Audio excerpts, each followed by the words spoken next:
მოგესალმებით, დღეს შაბათია, ჩვენი ანალიტიკური გადაცემის ფაქტი მოვლენა კომენტარი. თავარი მიმოხილვაა კვირისა, მე ახლა გადავამწევ ხმებს და როგორც კი ყველაფერი წესრიგში იქნება, დავბრუნდები.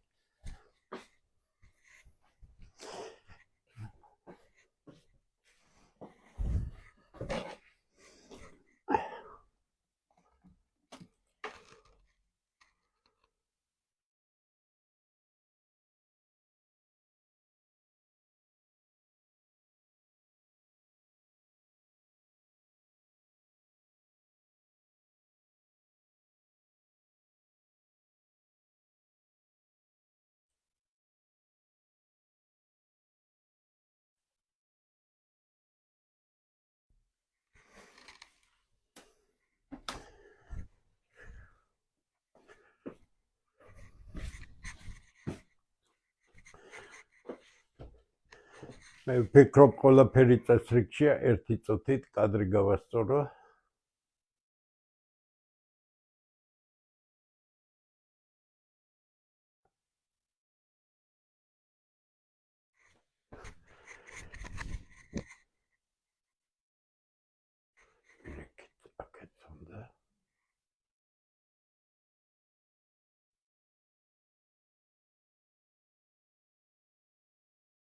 მე მგონი ასე კარგია. დავიწყოთ. მოგესალმებით. ძნელი დღეებია ყველასთვის, მთელი მსოფლიოსთვის, ხედავთ თქვენ როგორ ვითარდება მოვლენები, მაგრამ ჩვენ ყველაფერი გვაინტერესებს საქართველოს ჭრილში, რა გავლენას ახდენს ეს ყველაფერი საქართველოზე, რა არის ის რომელიც ყველაზე მნიშვნელოვანია დღეს ჩვენი ქვეყნისთვის. მოდით პირდაპირ ვთქვათ, თავარი რაც გამოიკვეთა, საჭიროა თუ რაიმე რესურსი არსებობს საქართველოში, მოიკრიბოს, ჩვენ ამის გაკეთებას შევეცდებით და ძალიან ღრმა პროფესიულ დონეზე გეოპოლიტიკის ზუსტი ცოდნით, არსებული კონფლიქტების ზუსტი ცოდნით დავხაზოთ ის თუ სად გადის ქართული სახელმწიფოს უსაფრთხოების წითელი ხაზი. ეს არ შეიძლება იყოს დამოკიდებული იდეოლოგიურ სიმპათიებზე, ეს არ შეიძლება იყოს დამოკიდებული კონიუნქტურულ სიტუაციებზე. თავარია ქართული სახელმწიფო, რომელიც უსუსტესი ხელისუფლების პირობებში შეხვდა მსოფლიოში უდიდეს კრიზისს, რაც უსაშველოდ საშიშია, ამაზე ცოტა ქვემოთ ვისაუბრებ. ჩვენი უპირველესი ამოცანა მოსახლეობამ, ჩვენმა მოქალაქეებმა, პოლიტიკურმა establishment-მა, როგორც იტყვიან, ხელისუფლებაში მყოფმა პოლიტიკურმა ძალამ თუ ოპოზიციამ იცოდეს. სად არის ის წითელი ხაზი ქართული სახელმწიფოს უსაფრთხოებისა, რომლის გადაკვეთის უფლება არავის არ აქვს და რომელზეც არსებობს საერთო კონსენსუსი. არანაირი კონსენსუსი სახელმწიფოში არ არსებობს არაფერზე, არა მარტო უსაფრთხოების კონცეფცია. შემიძლია ძალიან დიდი პასუხისგებლობით გითხრათ, რომ იდეოლოგიურ და ორიენტაციულ ფუძეზე აგებული უსაფრთხოების კონცეფცია არა მარტო უსუსურია, არამედ პროფესიული თვალსაზრისით არის უვარგისი, რადგან არანაირ უსაფრთხოებას არ უზრუნველყოფს, გარდა იმ ადამიანების დაფინანსებისა, რომელიც ბოლო 33 წელი გააჩინეს ქვეყანაში, დღეს მათი ერთ-ერთი გამჩენი უკვე შიდა პატიმრობაში აყვანილი, ამის თაობაზე დავდე პოსტი და ფაქტობრივად ქართული სახელმწიფო გახლეჩილი ერთი მხრივ მეხუთე კოლონა, რომელიც სიყალბეს არის გამოკიდებული და თითქოს დასავლური ორიენტაციისა და ამ დროს არაფერი დასავლური არ გააჩნია. დასავლური რომ გააჩნდეთ, მათ განათლება, შიდა სამართალ საწყისები, მთლიანად სამართლის გამოყენება, ინსტიტუტები აგებული ექნებოდათ კლასიკური ევროპული სახელმწიფოს მოდელზე. აბა ევროპა სხვა რა შეგვჭირდება ჩვენ? კულტურა ძალიან დიდი კლასიკური ევროპული კულტურა, არაფრით არის ფასეულობათა სისტემით განსხვავებული ქართულ კულტურაზე, ჩვენ ბევრი რაღაც გაცილებით უკეთესი გვაქვს, იმიტომ რომ ორივე კულტურა ქრისტიანული კულტურაა და ფასეულობა არაფერი არ გვაქვს იქედან წამოსაღები. ჩვენ წამოსაღები იქედან მქონდა ჩვენი ისტორიული ბედუგუმართობის გამო სახელმწიფოების საწყისები დროზე რომ ვერ წარმოვიდგინეთ, დროზე რომ ვერ შევძელით მისი საკუთარი ძალებით რეალიზაცია და ამის ნაცვლად ჩვენ მივიღეთ მარიონეტების ჯგუფი, აგრესიული ახალგაზრდები, რომლებსაც ძალიან კარგად ვიცავ, იმიტომ ჩემს გვერდით იყვნენ და ყველაფერი ჩემს თვალწინ ხდებოდა, ოდესღაც მეც მათ წრეში მოვიაზრებოდი, თუმცა 2002 წლისთვის ჩემთვის გასაგები გახდა, საით მიდიოდა ეს ყველაფერი, გასაგები იყო, რომ შევარდნაძე ვერ დაასრულებდა შევარდნაძის ხელისუფლება, ერთ-ერთი უსაზღვრესი ხელისუფლება იყო, გითხრათ სიმართლე, ჩვენს ისტორიაში, არა მარტო წარსულიდან, არამედ მისი შემოსვლა საქართველოში იყო წარსულის მოbrunება, ყოველივე ახლის ჩაკვა და ჩვენ მივიღეთ ის საშინელება, რაც შემდეგ ნაციონალური მოძრაობის და დღეს უკვე ოცნების სახით გვაქვს. ყველაფერი ეს ჯერჯერობით შევარდნაძის ეპოქა არის. ესე იგი, თუ ჩვენში არსებობს რესურსი, თუ ქართველთა საღნაწილს სურს, რომ ქართული სახელმწიფო არსებობდეს, სხვანაირად ის ამას ვერ შეინარჩუნებს, სადგადის ის მთავარი ხაზი ქართული სახელმწიფოს, რომელსაც ქვია ფუნქცია გეოპოლიტიკაში აუცილებლად, იმიტომ რომ შენ მოქცეული ხარ მსოფლიო პოლიტიკის ეპიცენტრში და უსაფრთხოების კონცეფცია, რომელშიც ზუსტად არის განსაზღვრული თუ ქართულ სახელმწიფოს რა შემთხვევაში ექნება საფრთხეები და ამდენად მისი გადაკვეთა არასდროს არ შეიძლება და რა შემთხვევაში შეიძლება იყოს საფრთხე, როდესაც ჩვენი მეზობელი ახლო თუ შორებელი არ იცავს ამ ჩვენს წითელ ხაზს და ჩვენ უკვე გვერდება ის სიგნალი, რომელიც მოქმედებას მოითხოვს. მოქმედება კი პროტოკოლური უნდა იყოს. ყველა ექსტრემალურ სიტუაციაზე პროტოკოლები უნდა იყოს შედგენილი თუ რას აკეთებს ხელისუფლება. ამ ხელისუფლებას არაფრის თავი არ აქვს ხასუსვა. მათი განცხადებები არის კატასტროფული. ქვეყანა იქცევა, რაღაც სიაფანტი კომისია შექმნეს განათლების სფეროსთან დაკავშირებული. ყველაფერს ზღუდავენ, რომ თავისი ხალხი დაასაქმონ იმ უნივერსიტეტებში, რომელსაც დატოვებენ, დაუნიშნავენ მათ ხელფასებს, ყველაფერს სხვას წაართმევენ არსებობის საშუალებას. განა ხარისხზეა საუბარი, რომელი ხარისხი უნდა იყოს. აიღეთ თუ გინდა თბილისის სახელმწიფო უნივერსიტეტი, რომელ ხარისხზეა ლაპარაკი. აიღეთ ნებისმიერი სხვა სახელმწიფო უნივერსიტეტი.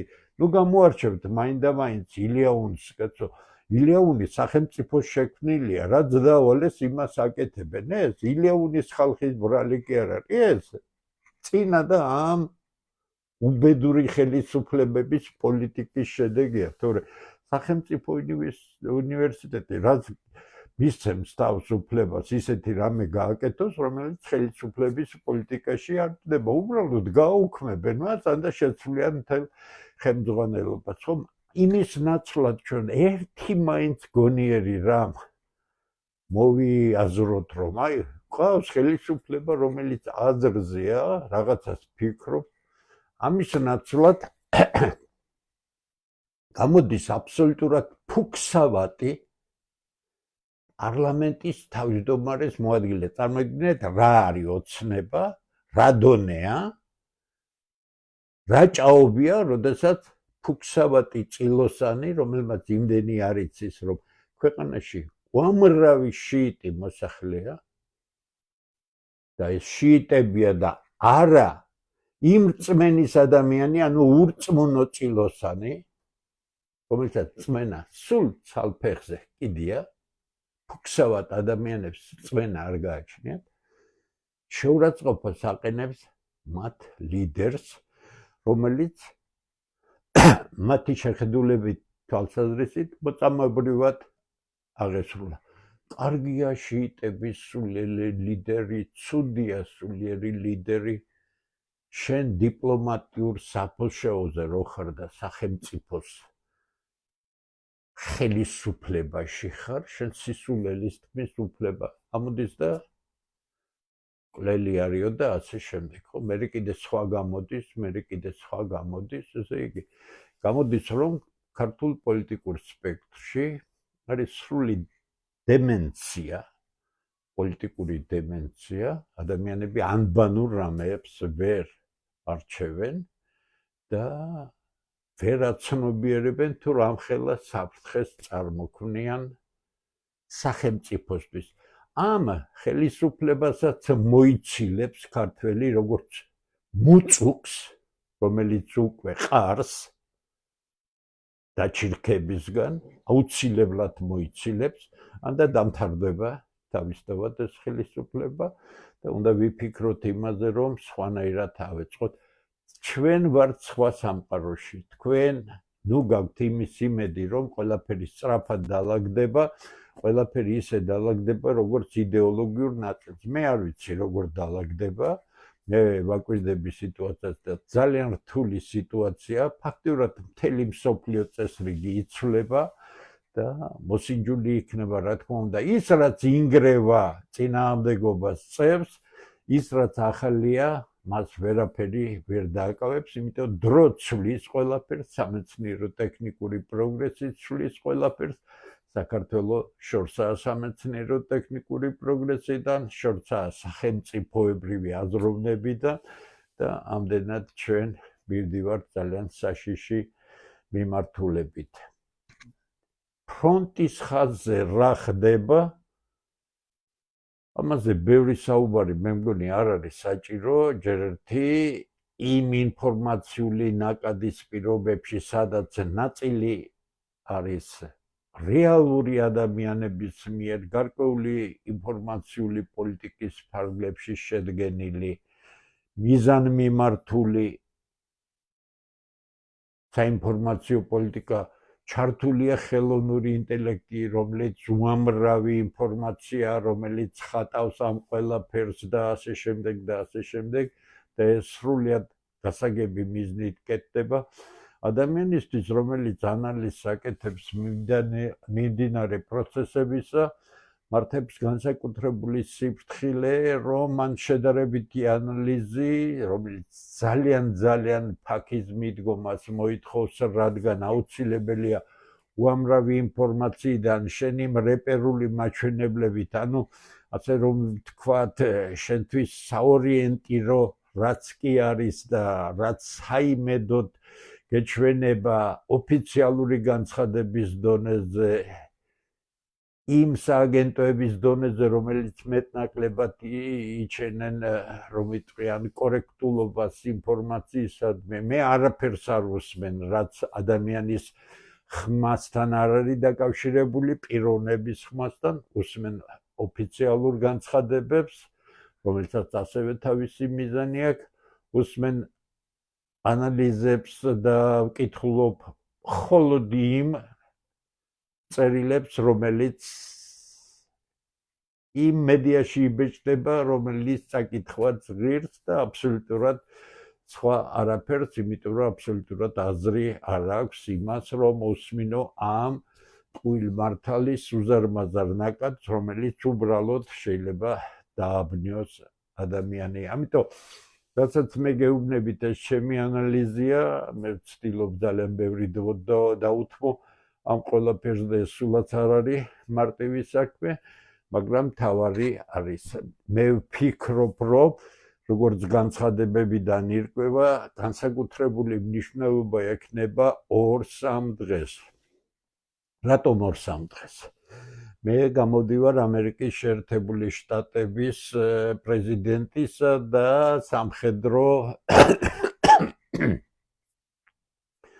წრეების მოსაზრებებს.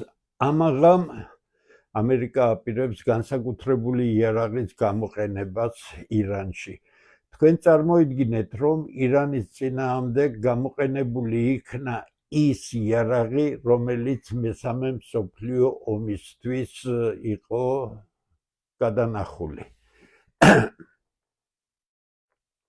რა შეასაქმე და მიუხედავად ამისა, ის გეგმა, რომ რაღაც რამდენიმე დღეში მომხდარიყო ცვლილება ხელისუფლებისა, თუნდაც ამ გზით იმ გზით მნიშვნელობა არ აქვს, ვერ განხორციელდა. პირველი ეტაპი ვერ განხორციელდა. დღეს მე დავდე ძალიან სერიოზული ამონარიდი ვაშინგტონ პოსტიდან, სადაც ეროვნული დაზვერვის სამსახურის დასკვნა არის და ეს დასკვნა დაიწერა ომის დაწყებიდან ერთი კვირით ადრე. უკვე პრეზიდენტს და სამხედრო ხელმძღვანელობას ჰქონდა. ამერიკის დაზვერვია ცოტა სხვანაირად არის მოწყობილი. იქ არ არის ერთი ისეთი დიდი კონგლომერატი, რომელიც თავისთავად ნებისმიერი სახელმწიფოსთვის არის სახიფათო, იმიტომ რომ სპეცსამსახური კონცენტრირებული ერთად 18 სპეცსამსახურია, რომელსაც თავისი სფეროები გააჩნია, მაგრამ ეროვნული უსაფრთხოების სააგენტო აკეთებს დასკვნებს, სადაც ძალიან მაღალი დონის დაზვერვის სპეციალისტები არიან, რომელიც ფარულ ანალიზებს აკეთებენ და წესია ასეთი, რომ ამ დასკვნაში ასახული უნდა იყოს 18 დამოუკიდებელი დაზვერვის სამსახურის მოსაზრებები. და ეს მოსაზრებები ჰქონდა ტრამპს, რომელშიც წერია, რომ ნაკლებ სავარაუდოა, რომ შესაძლებელია ხელისუფლების ცვლილება, თუ გინდათ ხომეინეის მოკვდინებით და იქ ძალიან საინტერესო ანალიზია, სადაც წერია, რომ უფრო დიდი მასშტაბის ოპერაციის განხორციელების, ანუ სახელმწიფო ინსტიტუტების ხელმძღვანელების მოკვდინების შემთხვევაში და ასეც მოხდა, ირანის ხელისუფლება იმოქმედებს უკვე არსებული პროტოკოლების საფუძველზე და ხელისუფლების მონაცვლეობა ისე მოხდება ამ პროტოკოლების საფუძველზე. ცხადია, ყველაფერი გაწერილი უნდა იყოს, მით უმეტეს ჩვენ კარგად არ გვესმის, იმიტომ ჩვენი მოშლილი სახელმწიფოა, აქ რაიმე პროტოკოლი კი არა, ხელისუფლება დღედაღამ ფულის კეთებაზეა გადასული, ხო? პროტოკოლების საფუძველზე და დაზვერვის ექსპერტები აფრთხილებენ ხელისუფლებას, რომ ნაკლებ სავარაუდოა, რომ ოპოზიცია შესაძლებელია, რომ მოვიდეს ხელისუფლებაში. არსებობს სამხედროების დასკვნა, რომლებიც საშინლად წინააღმდეგიან ამისა. ეხლა უკვე გზა არ არის, რა მოხდება ვერ გეტყვით. დღეს ოფიციალურად იქნა გაცხადებული, მართალია ეს ირანულმა მხარემ გააკეთა, რომ გუშინ უფრო სწორად 24 საათის განმავლობაში 200 ამერიკელი ჯარისკაცი იქნა განადგურებული. ამერიკელები გასაგებია 6 კაცზე მეც არ ადასტურებენ, მაგრამ ყველაზე უცნაური ის არის, რომ თვითონ ამერიკელებს არ ჯერათ ეს და მსხვერპლი როგორც ჩანს საკმაო არის. აი 2-3 დღეში გამოჩნდება რა იარაღს გამოიყენებს შეერთებული შტატები, რამდენად შეიძლება რომ ამის შემდეგ დარჩეს წინააღმდეგობის ურანი ირანს, მაგრამ მე ვფიქრობ, რომ აი მიუხედავად იმისა, რომ უზარმაზარი ზეწოლა მიდის და სამხედრო უპირატესობა, რა თქმა უნდა, ისრაელ-ამერიკის შეერთებული შტატების მხარესაა, ირანელებს რაღაც გეგმა აქვთ, რომლის პირობებშიც ისინი მუშაობენ. ქვეყანა ძალიან დიდია, მე ვფიქრობ, რომ ყველა სცენარისთვის ისინი მზად არიან, შეუძლებელია იმის ცოდნა ჩემგან, თუ რა რეალური რესურსი აქვს ირანს, მაგრამ რა კი ამერიკელები ასე საუბრობენ, ნახოთ რას გამოიყენებენ, ჯერჯერობით ძალიან დამანგრეველი რამეები გამოიყენეს, მაგრამ შედეგი არ აქვს ის, რასაც ელიან პირიქით, ძალიან სერიოზული მატერიალურ ზარალზე ლაპარაკი არ არის, კოლოსალურია, ბაზები დანგრეულია, ხალხიც საკმაოდ დახუცილია, როგორათაც არ უნდა მალონ, ამას ვერავინ ვერ დაბალავს, იმიტომ რომ ღია არის ის, რაც მსხვერპლი არის ირანში, აზრი დამალვა ამას არ აქვს, ცნობილია ლიბანში რა მსხვერპლია და ასე შემდეგ, გასაგებია ისრაელი აბსოლუტურად მალავს ყველაფერს და ამერიკელები რა თქმა უნდა მალავენ ყველაფერს. დაველოდოთ, ჩვენთვის მთავარი არის ის, რომ დღეს მე ვფიქრობ, მას შემდეგ რაც ირანმა შეასრულა ის მიზანი, რაც ჰქონდა და ფაქტურად მთელი ახლო აღმოსავლეთი ჩართო კონფლიქტში, მან ყველა ბაზა დაბომბა, მათ შორის დაბომბა და მიწასთან გაასწორა ერთი ძალიან მნიშვნელოვანი ბაზა, რომელიც აბუ-დაბიში მდებარეობდა დასახლებული პუნქტების გვერდით, მსოფლიო დონის მუზეუმის გვერდით, შვიდობის პლატფორმა თუ არ ვცდები, ასე ქვიოდა, ფრანგული ბაზა, რომელიც 2009 წელს საფრანგეთის მთავრობა მიიწვია აბუ-დაბის ხელმძღვანელებმა და იქ ბაზა გააკეთებინეს. ძალიან სერიოზული ბაზა იყო, გასაგებია, რომ საფრანგეთი არის ატომური იარაღის მქონე ქვეყანა და ეს იყო როგორ იცით, ისეთი წყნარი, რომ იტყვიან ყურე, რომელიც ერთი მხრივ სტაბილურობაზე მიუთითებდა, აი აბუ-დაბი დაცულია, რომ მას ატომური იარაღის მქონე სახელმწიფოს ბაზა აქვს გვერდით და აღმოჩნდა, რომ ეს ყველაფერი ბლეფია და ბაზა გასწორებულია მიწასთან. ყველა ბაზა ფაქტიურად გასწორებულია მიწასთან. ამ მსხვერპლზეა ლაპარაკი, რომელიღაც ბაზებში დარტყმებისას იქნა გაწეული და შეიძლება ითქვას, რომ ამის შემდეგ ირანის იმ დროებითმა ხელმძღვანელობამ, რომელიც იცით თქვენ სამი კაცისგან შედგება, გამოაცხადა, რომ ისინი არ დაბომბავენ მეზობელ ქვეყნებს, პირველი თუ ისინი არ ჩაერევიან. ეს ერთი მხრივ ძალიან კარგია. თუ პროვოცირება არ მოახდინა ვინმემ, მაშინ საპირისპირო ქმედება არ იქნება. გასაგებია, ყველა მიხვდა რა კეთდება, მაგრამ კიდევ უფრო დიდი ზიანის მიყენება მეზობლებისთვის უკვე შეიძლება სხვანაირად ყოფილიყო გაგებული, ამიტომ ირანმა დაიხია უკან და ეს განცხადება დღეს ოფიციალურად გაკეთდა. ძალიან საინტერესოა ის წყაროები, რომელიც შეერთებულ შტატებშია. შეერთებულ შტატებში სერიოზული დაპირისპირება ხდება აშკარად ამ ომთან დაკავშირებით და დემოკრატები ამას ხელიდან არ გაუშვებენ. მე მგონი შვალედურ არჩევნებზე რესპუბლიკელებს არჩებათ არანაირი შანსი და სხვა როგორ განვითარდება მოვლენები კიდე ძალიან დასაფიქრებელია და ამ დროს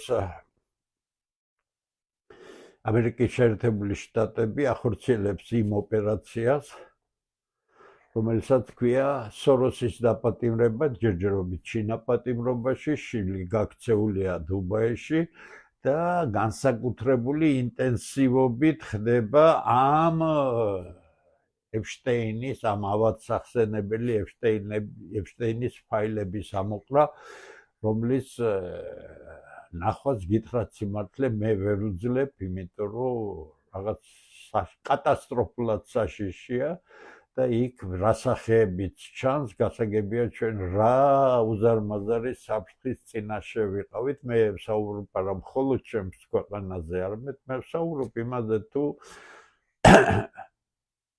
რა ტიპის ხალხი განაგებდა უზარმაზარ ქვეყანას და როგორ განვითარდება ეს მოვლენები, ძალიან ძნელი სათქმელია. მე დღეს ჩემს პოსტში გამოვთქვი მოსაზრება, რომ მე არაფრად არ მიყვარს უკვე რატო გააკეთა ეს ამერიკის პრეზიდენტმა, რადგან ამას არც ერთი ამერიკის პრეზიდენტი არ გააკეთებდა შეტევა ასეთ ქვეყანაზე, რომლის პოტენციალი გააქვს, დაზოირვა გეუბნება, ძალიან დიდი პოტენციალი, მართალია შენ უფრო მეტი გაქვს, მაგრამ ომი ომია და სანამ გამარჯვებამდე მიხვალ, უამრავი მსხვერპლი იქნება. ხო, შედარებისთვის ნახეთ. დღეს ღიად საუბრობენ იმაზე, ალბათ თუ ამას გადაწყვეტენ, ამას მომზადება ჭირდება და ალბათ ტრამპი გააცხადებს, გააკეთებს თუ არა სახმელეთო ოპერაციას. ანუ შეიჭრება თუ არა ირანში ამერიკული ჯარი, ისრაელის ჯარი. როგორ უნდა შეიჭრეს? თურქეთი არ მიცემს ნებას, გამორიცხულია. სხვაგან შეუძლებელია ჯარის გადმოსვა, ესე იგი ამერიკელებს შეებათ ერთადერთი გზა გააკეთონ სადესანტო ოპერაცია, მაგრამ რამდენი დესანტი უნდა გადაცხა ჰაერიდან ან ზღვიდან, ხო, რომელიც ყველა დარტყმის ქვეშ არის. თუ ერაყში შესული ამერიკელები 9 თვე ებრძოდნენ ერაყის გაცილებით სუსტ არმიას, ვიდრე ირანის დღევანდელი არმია არის, 9 თვე.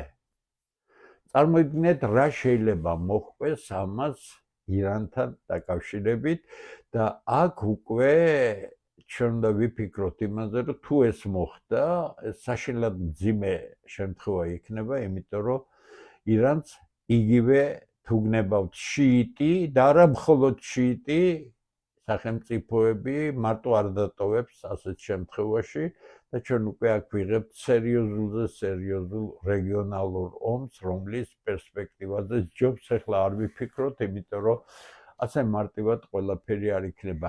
ყველაზე კარგია ხვალზე დაველოდოთ ამ შეტევების შედეგს, თუმცა ირანიც არ აკეთებს მცირე რაოდენობის შეტევებს, თუმცა ისრაელის საინფორმაციო წყაროები წერენ, რომ თითქოს და შენელდაო, შედარებით ნაკლებიაო, მაგრამ ესეც ჩვენ არ ვიცით, რაც უკავშირდება და რასთან არის დაკავშირებული. ამიტომ ყველაფერი დალოდების რეჟიმში გჭირდება.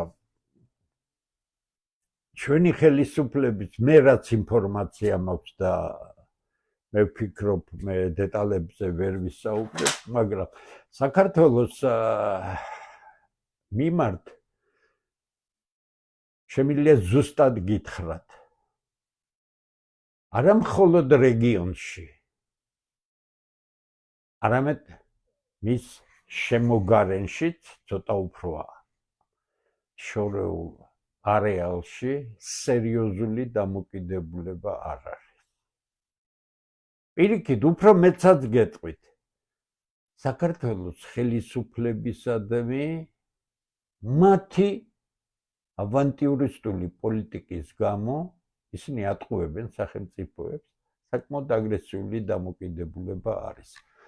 ამას დეტალებზე ვერ გადავალ, თუმცა მოვა დრო და დეტალებზეც ვისაუბრებ. ამიტომ იმისთვის, რომ ხელისუფლება ავტორიტეტული იყოს, თავისთავად ის ავტორიტეტული ვერ იქნება. ესე იგი, ამ საშინელი სიტუაციიდან თუ ჩვენ გამოვედით ღმერთისწყალობით ისე, რომ რაიმე ზიანი არ მივიღეთ, საღი ქართველი ადამიანები უნდა დაფიქრდნენ ერთ რამეზე. როცა ისინი ხმას აძლევენ არჩევნებზე, არჩევნების სისტემა კლასიკური დემოკრატიის ქვეყნებში, სანამ ისინი ნეოლიბერალიზმით წაილეკებოდნენ, იყო ძალიან მარტივი. ისინი არა მარტო ირჩევდნენ ადამიანებს, რომლებიც საქმეში ჰყავდათ ნანახი, არამედ ამ ადამიანის რაობიდან გამომდინარე, ისინი პასუხობდნენ კითხვას და თუ დადებითი პასუხს მიიღებდნენ, საკუთარ თავს უსვამდნენ, ისინი ხმას აძლევენ, მე მაქვს უმაღლეს თანამდებობებზე საუბარი. ქვეყანაში და მსოფლიოში რომ კრიზისული სიტუაცია შეიქმნეს. ეს კონკრეტული ადამიანი, რომელსაც მე ხმა უნდა მივცე, შეძლებს თუ არა კრიზისულ სიტუაციაში სწორად ორიენტირება. გთხოვთ, კარგად გაიაზრეთ. თქვენ ვინ მოგწონთ, ეს რა კაი ბიჭია, ახალგაზრდა ბიჭია, ის არა ახალგაზრდა, ეს კაია, კარგად ლაპარაკობს.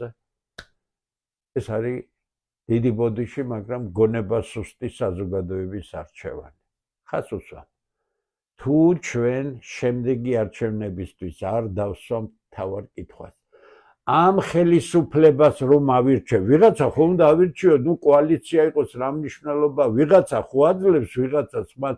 შეიძლება მე ვიფიქრო, წავიდე არჩევნებზე, მე არ წავალ ამ დამპალ არჩევნებზე, უბრალოდ იმის გამო, სანამ ქართველთა დიდი გაერთიანება ძალად არ იქნება და არ მიაღწევს იმას, რომ წესიერი კანონმდებლობა შეიქმნეს და როგორ შეიძლება მონაწილეობა ან ხმის მიცემა ისეთ სისტემაში, რომელიც კონტროლიც არ არსებობს და ამდენად ეს სხვა თემა ახლა არ შევეხებ. ესე იგი, როდესაც ხმას აძლევ ვინმეს, თუ არ წარმოიდგენ კრიზისულ სიტუაციას და ამ ადამიანის საქციელს კრიზისულ სიტუაციაში, შენ უბრალოდ ხარ დიდი ბოდიში, მოსარიდებელი დრო არის, შენ ხარ უბრალოდ შტერი ადამიანი, რომელიც თავისი ოჯახის და შვილების მიმართ იმდენად უპასუხისმგებლო, რომ თავის ვირეშმაკულ სიმპათიებს აყოლილი შეიძლება ისეთი გადაწყვეტილება მიიღოს, რომელიც ანადგურებს ქვეყანას. ნახავთ თქვენ რა დღეშია ქვეყანა, ხო? მეორე, იმისთვის რომ შენ სწორი წარმოდგენა გქონდეს იმ ადამიანზე, რომელსაც შენ ხელისუფლების უმაღლეს ეშელონებში ირჩევ, შენ ეს კაცი ნანახი უნდა გყავდეს სახელმწიფო საქმეში. შენ უნდა ხედავდეს სახელმწიფო საქმეში, არა მსოფლიო დონის კრიზისისას, არა სახელმწიფოს წინაშე, თქვათ, გარე საფრთხეების არსებობისას, არამედ რეალურ კრიზისები, ქვეყნის შიგნითაც არის, სოციალური მდგომარეობა არის, შიდაპარტიული სიტუაციები. როგორ იქცევა ეს კაცი?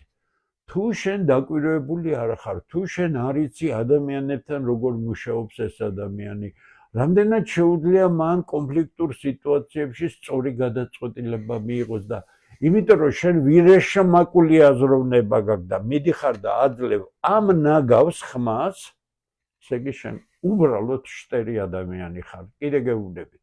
მე ახლა აბსტრაქტულად ვსაუბრობ, მაგრამ მე ვსაუბრობ არსებით რამეზე.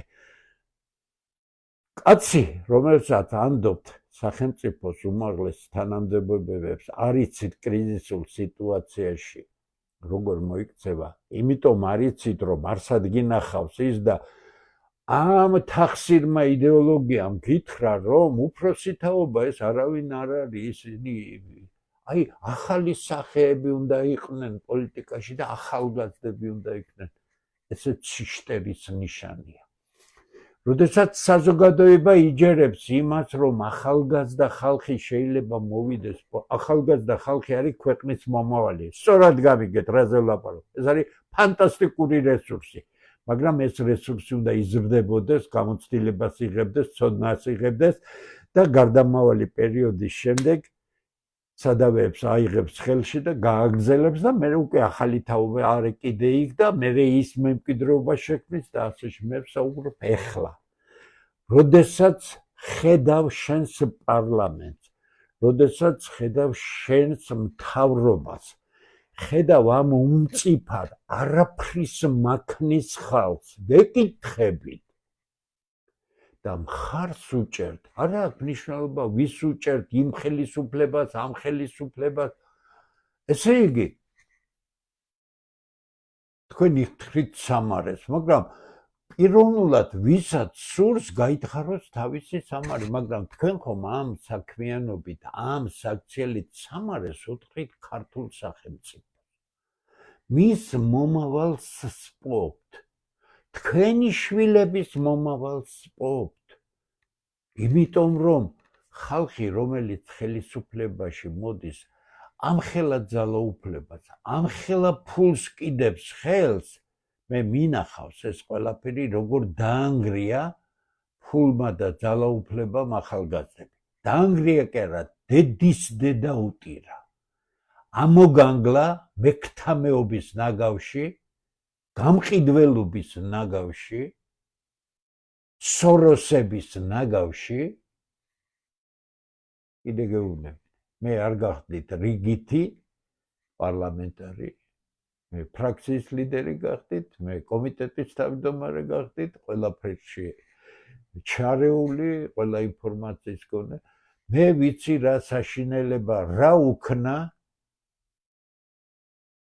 ძალაუფლებამ და ფულმა, ლამის ვერ იკავებდნენ თავს, აღვირახსნილი საქციელები ჰქონდათ და ეს ხალხი შემდეგ ხელისუფლებაში მოვიდა, მაგრამ სანამ მოვიდოდა შევარდნაძემ გვარიანად გაათახსირა ყველანი, ძალიან მაგრად ფულზე ძალიან კარგად იცოდა შევარდნაძემ რა ანადგურებს ყველაზე მეტად ადამიანებს და შემდეგ ეს ხელისუფლება ხო საერთოდ სალაპარაკო არ არის, მოვიდა ადამიანები, რომლებიც 2011-12 წლებში ერეკლე მეოდრის მოედანზე, იქ სადაც ოფისი იყო ჯერ კიდევ პარტიამდე, ეგრეთ წოდებული მოძრაობა ახლოს მოსვლაცაც ვერ ბედავდნენ, მათ შორის კობახიც. რატო ვერ ბედავდა, იცით? მიშა არ დამინახოს. ასე იყვნენ ყველანი, დღეს ხელისუფლებაში არიან, მიშას პარტნიორები არიან, ნაცმოძრაობის თანაზიარი, გაჭრილი ვაშლი რო აიღო, აქეთ ერთი, აქეთ მეორე, შეატყუპებ, ერთად არიან, შესანიშნავად არიან. ეს არის ჩემი მოსაზრება, რომელიც გამოდის ჩემი გამოცდილებიდან, რაც მინახავს იმას გეუბნებით, თქვენ არ გინახავთ ძალიან ბევრს ეს ყველაფერი, იმიტომ რომ იმ გარემოში და იმ ინფორმაციულ ატმოსფეროში არ იყავით. ეს ინფორმაციები ჩემგან არსად არ წასულა, ის ურთიერთობები, რაც არის ნებისმიერ შემთხვევაში რჩება, ამიტომ მე არაფერს ვიგებ გაზეთებიდან და ტელევიზიებიდან, ფაქტურად მე ტელემაყურებელი არ გახლავართ, ერთადერთი NBA-ის მატჩებს თუ ეხლა დაიწყება პლეი-ოფი და მალე დაიწყება უпростоრად და იმას თუ უყურებ, თორე ამ კანალიზაციის ტელევიზიების მაყურებელი ნამდვილად არ გახლავართ. აი ეს არის თემები, რომელზეც ჩვენ უნდა ვიფიქროთ, სად აღმოჩნდით მსოფლიოს უდიდესი კრიზისის დროს, რა საფრთხეებია ქვეყნის წინაშე, ნახეთ რაზე საუბრობენ ეგრეთ წოდებული პროფესორები, პოლიტოლოგიის პროფესორები, მე ძალიან კარგად ვიცნობ ერთ ორ ადამიანს, რომელიც ძალიან საღია თავისი მოსაზრებებით, მაგრამ მასიურად განსაკუთრებით ეს წარმოიდგინეთ თქვენ პროფესიონალიზმი და დასავლური ან რუსული ან სხვა ორიენტაცია არ არსებობს. პროფესიონალიზმი არის, მაგალითად, თუ თქვენ პოლიტიკური მოღვაწე ხართ, თქვენ ან პოლიტიკის შემფასებელი ხართ, თქვენ არ შეიძლება იყოთ იდეოლოგიიდან შემფასებელი. თქვენ და იყოთ პროფესიონალი შემფასებელი. როგორც პიროვნება, კი ბატონო, თქვენ შეგიძლია იყოთ დასავლური ორიენტაციის, იყავით რუსული ორიენტაციის, მაგრამ ეს თქვენი პიროვნული ორიენტაცია და თქვენი პროფესიული საქმიანობა ერთმანეთთან არაფერს. შეიძლება ფიზიკაში იყო ნეოლიბერალი, თუ ხარ ფიზიკოსი არ ხარ, თორე ან ხარ წყალწყალა ფიზიკოსი, ხო?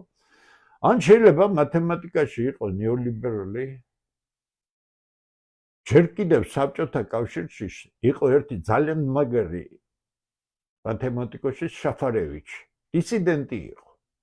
მაგრამ მათემატიკაში კი არ იყო ის დისიდენტი. ის იყო პიროვნულად დისიდენტი. და ასე შემდეგ და ასე შემდეგ.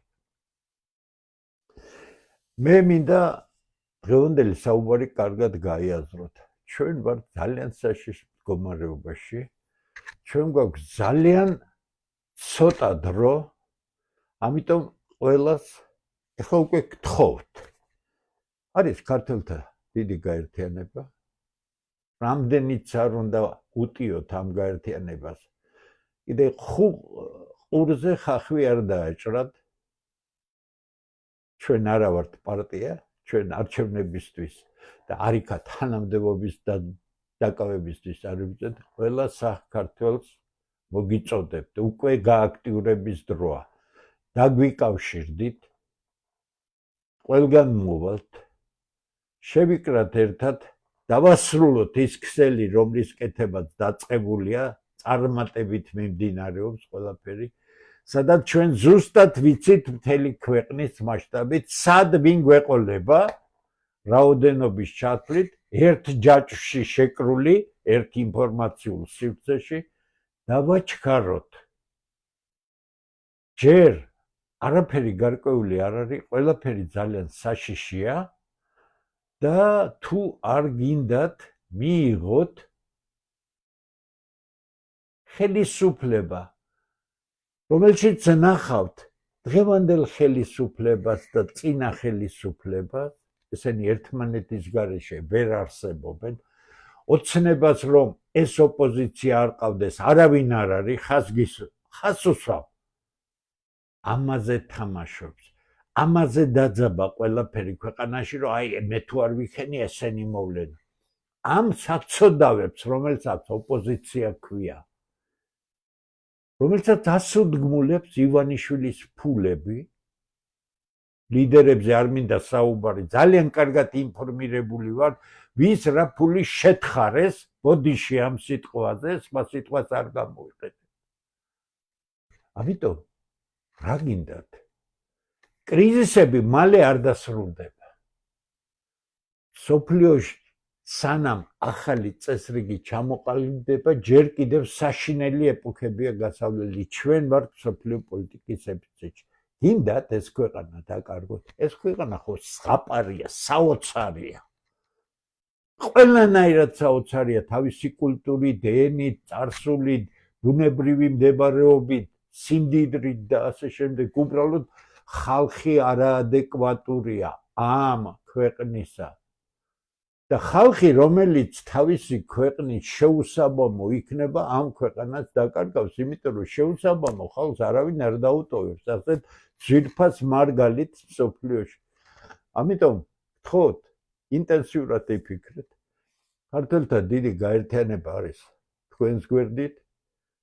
ჩვენ გვინდა რომ თქვენ იყოთ ჩვენს გვერდით და ჩვენ ერთად ვიყოთ საქართველოს გვერდით. სხვა მიზანი ჩვენ არაფერი არ აქვს. გააქტიურდით. ძალიან დიდი მადლობა რომ უამრავი ნახველი ყავს ამ გადაცემებს, ქართველთა დიდი გაერთიანებიდან მიმდინარე გადაცემებს. ძალიან დიდი მადლობა, ეს რომ ინტერესი არ იყოს, არ იქნებოდა. უდიდესი მადლობა საზოგადოებრივ ჩვენ თანამემამულეებს, რომლებიც ძალიან დიდ ინტერესს გამოთქვამენ და დაუფარავად საუბრობენ. ჩვენ მიგვითითეთ რაიმეზე ადამიანები ვართ, ჩვენ არა ვართ ანგელოზები, შეიძლება რაღაც უზუსტობები იყოს, რომ ბოდიში ღიად გითხარით, მოგწერეთ გინ პირადში, გინ საჯაროდ, რომ თქვენ ისურვებდით ასეთ რამეს, არა ამას, არამედ ამას. ჩვენ ვარსებობთ მხოლოდ იმისთვის, რომ გავიითვალისწინოთ ყველაფერი, რაც საუკეთესოდ მიგვიყვანს ჩვენ მთავარ ამოცანამდე.